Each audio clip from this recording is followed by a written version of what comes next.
শেষ নিঃশ্বাস ত্যাগ করার আগে আবু তালেব অসুস্থ, আবু জাহেল উতবা সাইবা একদিকে, আমার নবী আরেকদিকে।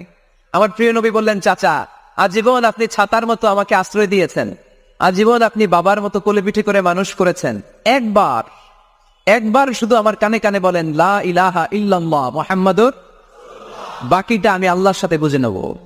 কিন্তু আবু জাহেল পাশে আসরা নাই। আবু জাহেল কয় না, আবু তালেব খবরদার, আজীবন যে শিরকি ধর্মের উপরে ছিল ওইটার উপরেই থাক, বাপ দাদার ধর্মে চুনকালি মাখিস না। একবার আবু তালেব প্রিয় নবীর নুরানি চেহারার দিকে তাকায়, মনে মনে ভাবে এখনই পড়ে ফেলি কালিমা, মুহাম্মদের আদর্শই আমার আদর্শ বানায় ফেলি। আবার যখন আবু জাহেল উতবা সাইবার দিকে তাকায়, মনে মনে ভাবে না, আগের ধর্ম ছাড়তে চাই না। এই দোটানা অবস্থা থেকে শেষ নিঃশ্বাস ত্যাগ করার আগে আবু তালেব এটা বলে মারা গিয়েছে, আলা মিল্লাতি আব্দুল মুত্তালিব, আমি আব্দুল মুত্তালিবের শিরকি ধর্মের উপর থেকে শেষ নিঃশ্বাস ত্যাগ করলাম।